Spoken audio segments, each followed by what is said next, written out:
Assalamualaikum warahmatullahi wabarakatuh.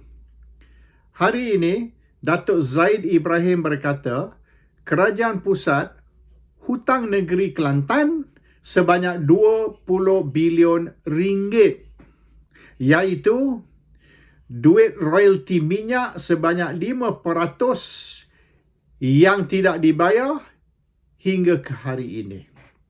Dan sekiranya Kelantan nak 20 bilion ini, maka rakyat Kelantan perlu undi untuk UMNO dan perlu tendang PAS keluar. Selagi Kelantan di bawah PAS dan bukan UMNO, maka 20 bilion itu tidak akan dibayar. Ini kenyataan Datuk Zaid Ibrahim, Menteri Undang-Undang, dan Datuk Zaid juga merujuk kepada perjanjian yang telah ditandatangani di antara Kelantan dan Petronas pada tahun 1975,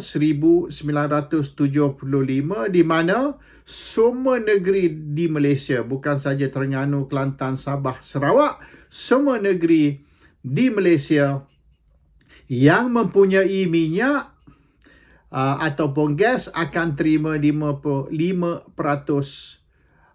duit royalti minyak dan gas. Dan ini telah dibayar kepada Terengganu dan juga Sabah Sarawak, walaupun di Terengganu royalti ini ditukar kepada wang ehsan yang juga melanggar perjanjian dan juga melanggar Petroleum Development Act 1975 PDA 75, di mana semua negeri akan dibayar 5% royalti dan bukan wang ehsan. Wang ehsan tidak sebut di dalam Akta Parlimen ataupun di dalam perjanjian yang telah ditandatangani di antara Petronas dan semua negeri. Dua perjanjian yang ditandatangani pada tahun 75 dan satu lagi perjanjian pada tahun 77, di mana perjanjian 77 tu mengesahkan yang 5% yang dibayar tu akan dipanggil royalti minyak. Ada dua perjanjian dan juga Akta Parlimen.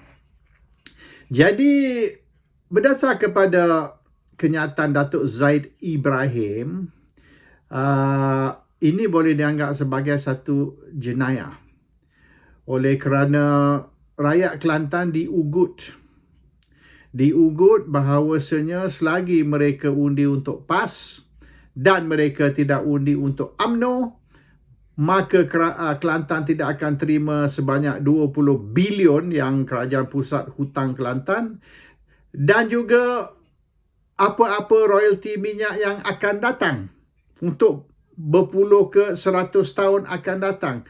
Bermaknanya Kerajaan Pusat ni melanggar perjanjian, melanggar Akta Parlimen, Petroleum Development Act 1975, dan juga melanggar perjanjian persekutuan, The Malaysian Agreement, di mana di dalam perjanjian tersebut disebut bahawasanya semua negeri akan terima bantuan, pinjaman, grant dan sebagainya. Jadi, kalau kita imbas kembali sejarah Kelantan, pada tahun 1909, pihak British telah tandatangani satu perjanjian di Bangkok bersama kerajaan Siam, di mana kuasa pentadbiran bagi negeri Kelantan, Terengganu, Kedah dan Perlis dipindah dari Siam kepada British. Pada tahun 1909, Siam tidak lagi di bawah jajahan Siam, tapi dipindah kepada jajahan British. Tetapi Kelantan mempunyai autonomi, kuasa pentadbiran di bawah Sultan Kelantan. Undang-undang yang diguna ialah undang-undang syariah, termasuk hudud. Jadi pentadbiran Kelantan dan juga kemudian Johor, di mana Unfederated Malay States sebanyak 5 negeri, iaitu Kelantan, Terengganu, Kedah, Perlis dan Johor, mempunyai autonomi dari British, dan yang berkuasa ialah istana, iaitu Sultan. Dan undang-undang bukan undang-undang British tetapi undang-undang Islam, undang-undang Syariah. Dan ini berjalan sehingga tahun 1948, iaitu hampir 40 tahun, di mana Kelantan indirectly, secara tak langsung ditadbir oleh kerajaan British di Singapura, tetapi autonomi diberi kepada negeri Kelantan, iaitu Sultan Kelantan, Jabatan Agama Islam Kelantan berkuasa untuk mentadbir dan menjalankan undang-undang dan hukum. Cuma dari segi keselamatan, pihak British boleh dianggap sebagai membantu dengan menghantar polis dan askar dari Singapura di masa-masa yang perlu. Selain dari itu, kuasa Kelantan. Tahun 48, apabila Persekutuan Tanah Melayu ditubuhkan, Federation of Malaya, Kelantan setuju menyertai Persekutuan Tanah Melayu atau Federation of Malaya dengan syarat. Satu dari syaratnya ialah, selain daripada pentadbiran agama, adat istiadat Melayu, adat istiadat istana dan sebagainya, ialah sumber asli, natural resources. Dan termasuk di dalam sumber asli ni, selain daripada perhutanan, forestry, air, timah, emas dan sebagainya, ialah minyak, oil and gas. Oleh kerana oil and gas ni hak negeri Kelantan mengikut perjanjian persekutuan tahun 48, maka kerajaan pusat tak boleh nak sentuh. You can't touch the oil and gas. Pada tahun 75, satu Akta Parlimen telah dilulus di Parlimen. A new Act of Parliament pada tahun 75, di mana kerajaan pusat ambil alih semua kegiatan oil and gas activities di seluruh Malaysia, termasuk Sabah Sarawak. Dan ini secara tak langsung melanggar perjanjian persekutuan.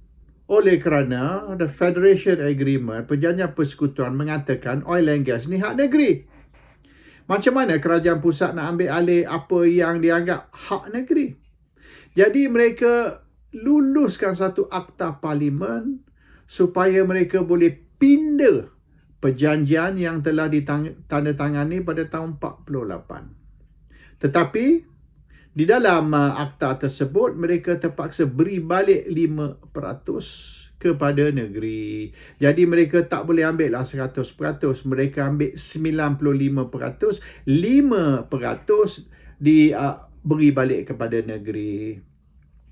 Bukan semua negeri setuju, tapi terpaksa setuju oleh kerana Parlimen yang lulus. Dan negeri kalau tak setuju pun, apabila menjadi Akta Parlimen, misalan ISA, OSA ni Akta Parlimen, negeri tak boleh buat apa-apa, terpaksa ikut. Tetapi satu perjanjian ditandatangani pada tahun 77, di mana semua negeri akan diberi 5% royalty minyak, dan 5% ni dipanggil oil royalty, sah oil royalty. Bermaknanya 5% ni hak negeri. Ini bukan wang ehsan ataupun boleh katakan hadiah, no. It's under Parliament Act, melalui Akta Parlimen. Dan 5% ni menjadi hak kepada negeri, the rights of the state.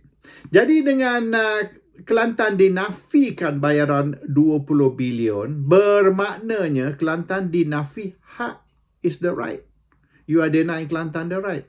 Jadi apabila Datuk Zaid berkata, kalau nak terima 20 bilion tersebut, maka perlulah undi UMNO dan jangan undi PAS.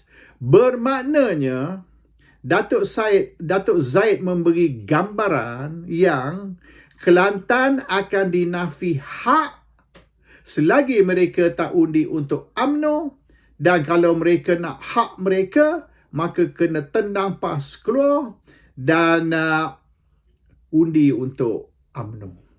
Macam mana sekiranya UMNO berkata Pulau Pinang tidak akan diberi air, dan kalau Pulau Pinang nak air, maka kena tendang keluar DAP dan undi untuk Barisan Nasional. Selagi Barisan Nasional tidak memerintah di Pulau Pinang, maka Pulau Pinang akan dinafi hak dan tidak akan diberi air, dan biarlah orang rakyat Pulau Pinang ni guna air laut untuk mandi, untuk basuh, untuk minum dan sebagainya. Soalan dia, air ni hak, air ni dianggap human rights. Bagi tafsiran dunia, water is a right, satu human right. Di dalam Islam pun, air ialah hak. Kalau kita memerintah di satu kawasan, kalau orang perlu air, kita wajib beri air. Dalam Islam pun menjadi hak, menjadi kewajipan. Water is a human right. Kalau di England ni, kalau tak bayar bil elektrik, tak bayar bil gas, tak bayar bil TV, mereka boleh potong. Tapi mereka tak boleh potong bekalan air. Kalau kita tak bayar bil air, kerajaan tak boleh potong sebab air ni hak banding dengan yang lain. So, water is considered a right, a human right. Dan sekiranya kerajaan pusat mengugut orang Pulau Pinang, akan potong bekalan air selagi DAP masih memerintah dan orang Pulau Pinang tak undi untuk UMNO, macam mana reaksi bukan saja rakyat Pulau Pinang, rakyat seluruh dunia? It's a right. You cannot deny somebody their right just because they don't vote for you. Kelantan apa beza? 5% royalty ialah hak, is the right, yang termaktub di bawah Perjanjian Persekutuan tahun 48 dan juga Petroleum Development Act 1975, perjanjian yang ditandatangani pada tahun 75 dan juga 77 di antara semua negeri dan Petronas. It's a legal obligation. It is a right. Jadi dengan mengugut orang Kelantan, kalau nak terima hak, if you want your rights, maka perlulah tendang keluar PAS dan undi untuk UMNO. Ini bermaknanya demokrasi yang sebenarnya tidak diamalkan di Malaysia. Di bawah demokrasi, under a democratic system, you have a right to vote whoever you want. You have a right to choose your own government. Hak rakyat untuk memilih kerajaan, hak rakyat untuk mengundi. Kerajaan tidak boleh menafi rakyat Malaysia untuk mengundi. You nak mengundi, tak mau mengundi, itu terpulang kepada masing-masing. Tetapi tak boleh nak nafi rakyat Malaysia mengundi. Lebih-lebih lagi sekarang ni umur untuk mengundi sudah turun kepada 18. You tak boleh nak sekat, you tak boleh nak nafi hak orang mengundi. Dan sekiranya you paksa rakyat Malaysia mengundi untuk sesuatu parti, dengan ugutan, sekira awak tak undi untuk kita, maka kerajaan akan menafi hak awak.